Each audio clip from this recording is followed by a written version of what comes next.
Hi, I'm Tunji, And I'm Michael. and we are here with a quick finance Q&A. What is our question today, Michael? Today our question is, what are the differences between the following terms? Liquidation, reorganization, and insolvent. Okay, liquidation, reorganization, and insolvent. Those three terms are typically related with businesses, but I find that it's easier to be able to relate to them by looking at them from a personal perspective. Okay. All right.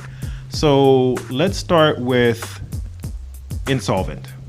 Okay. Yeah. When someone personally is insolvent, it basically means that they cannot pay their bills.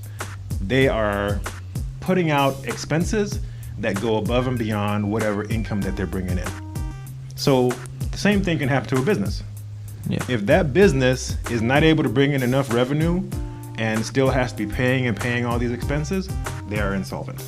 Okay. All right, so that's the first one.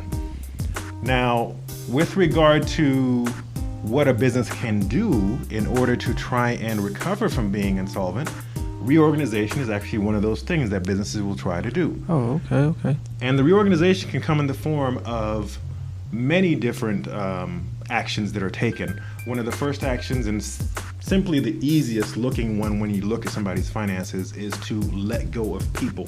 Because salaries, what you're paying people, often is the biggest part of what comes out of a business when it comes to expenses.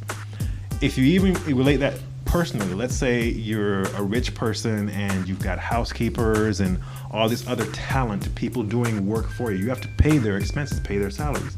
And when you look at your budget for how much you're paying these people, they probably make up a big portion. So often, letting go of people is one of the first things they do to reorganize the business.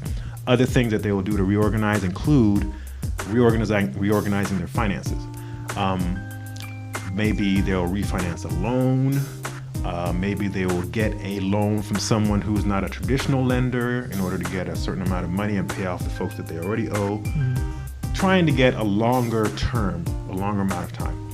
Got it. And then last but not least, what happens if they're insolvent, they try to reorganize, and it just isn't successful?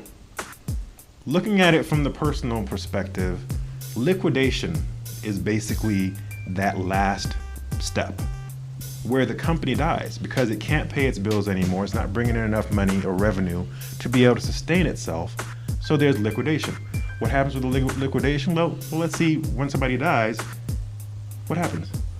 They decompose. They decompose. That's a pretty gnarly thing to think about. But at the same time, the same thing happens with a business. That business cannot sustain itself anymore. So you got all these creditors, consider them vultures, whatever you want to call them, that come in, pick the business apart, sell it, whatever assets that it has in order to bring in whatever cash that they can get, and maybe make 10 cents on the dollar, 20 cents on the dollar, whatever that they can get from the demise of this business. Liquidation sales that you see happen often, they're just for that reason, because the business has gone out of business and is now having to be turned, liquidated into cash. Do you think we answered that question pretty well? Yep. It's very clear to me now what those terms mean. Awesome. Thank you. Thank you.